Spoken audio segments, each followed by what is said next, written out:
बहू बनी ड्राइवर। सीमा की साड़ी रवि से होती है। रवि को नशे की बुरी लत लगी होती है। एक दिन अरे माँ, मेरा एक साइड का शरीर काम नहीं कर रहा है। मैं आज खेतों में कैसे जाऊंगा? अरे बेटा, ऐसा ना बोल। तेरे पापा के जाने के बाद से तू ही घर चलाने का सहारा है। मैं डॉक्टर को बुला लाती हूँ। देखिए बहन जी, रोहन के शरीर के एक साइड में लकवा है। अब वो कभी ट्रैक्टर नहीं चला पाएगा। घर में मंहूसियत का माहौल हो जाता है। लीजिए माँ जी, रोटी खा लीजिए। अरे बेटा, मुझे तो भविष्य की चिंता हो रही है। मेरा एक ही बेटा है और वो भी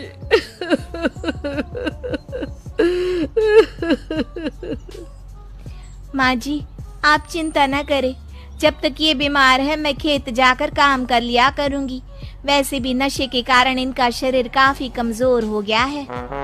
अगले दिन सीमा खेत में जाकर काम कर शाम को घर लौटती है। ये ले बेटा, पानी पी ले। कैसा रहा काम का पहला दिन?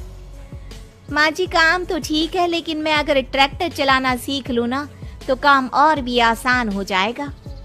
अरे बेटा, दुनिया क्या कहेगी कि औरत होकर ट्रैक्टर चला रही है। माँ जी, या तो हम दुनिया देख ले या अपना घर, कोई बात नहीं। जब ये ठीक हो जाएंगे तो सब ठीक हो जाएगा। अरे बहू, जरा बाहर तो आना। जी माँ जी। बहू, तेरे मामा जी आए हैं, तूने बुलाया था ना? हाँ माँ जी, वो मामा जी ना आज से मुझे ट्रैक्टर चलाना सिखा। सीमा मामाजी से ट्रैक्टर चलाना सीखती है। वो मन लगाकर खेतों में काम करती है। और एक दिन माँ जी, पता है इस बार पूरे गांव में सबसे ज्यादा फसल का उत्पादन हमारे खेतों में हुआ है। इस साल तो खूब पैसे आएंगे। हाँ। सास खुश नहीं होती है। वो चुपचाप वहाँ से जाने लगती है। तभी सीमा उसे रोक लेती है। क्या हुआ माँ जी, आपको खुशी नहीं हुई? बेटा, आज डॉक्टर साहब बोल रहे थे कि रोहन के ठीक होने के लिए 5 लाख रुपए की जरूरत है। समझ नहीं आ रहा क्या करूं। सीमा शांत हो जाती है। अगले दिन सास सीमा के पास आती है। बेटा, ये मेरे गहने हैं। इसे अपने गहनों के साथ जोड़कर सुनार को दिया। जितने पैसे हो ले आ, डॉक्टर को आज ही देने हैं। सीमा अपने गहने और सास के गहनों को लेकर दुकान में बेचकर पैसे लेकर घर आ जाती है। माँ जी, सिर्फ 3 लाख रुपए का ही इंतजाम हो पाया है। बाकी के पैसे कैसे आएंगे? बेटा, अब तो एक ही चारा है, हमें जमीन भी बेचनी पड़ेगी। माँ, खेत बेच देंगे तो खाएंगे क्या? अरे बेटा, कोई दूसरा चारा भी तो नहीं है।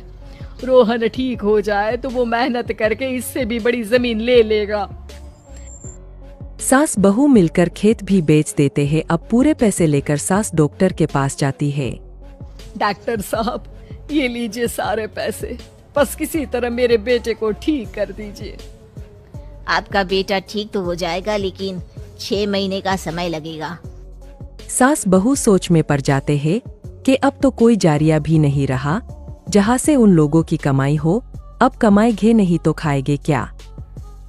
माँ जी, मेरे माता पिता ने लड़की होने के कारण मुझे ज्यादा पढ़ाया लिखाया नहीं, लेकिन ट्रैक्टर चलाना सीखकर मैं कुछ काम करने के लायक तो हो ही गई हूँ। अरे बेटा, ट्रैक्टर अब कहाँ चलाएगी? खेत तो बिक गए हैं। माँ जी, मैं किसी और के खेतों में दिहाड़ी में काम कर लूंगी। कुछ तो पैसे आएंगे ही ना। कहकर सीमा काम करना स्टार्ट कर देती है। जैसे तैसे उन पैसों से गुजारा चल ही रहा था। माँ जी, पास के अस्पताल से मुझे नौकरी के लिए ऑफर आया है। पैसे भी ये 4 गुना ज्यादा मिलेंगे और अब खाने पीने दवाई के साथ हम कुछ पैसे भविष्य के लिए भी जोड़ पाएंगे। लेकिन काम क्या है बहू? माँ जी, मुझे अस्पताल की एम्बुलेंस चलानी है। अरे, तू तो मेरी बहू नहीं, बेटा है। बेटा, जरूर जा बेटा। और हाँ, तूने पूरे गांव में एक मिसाल कायम कर दिया कि हर काम हर कोई कर सकता है। उनके लिए लड़की या लड़का होने की कोई जरूरत नहीं। सीमा मन लगाकर काम करना शुरू कर देती है। आगे जाकर वो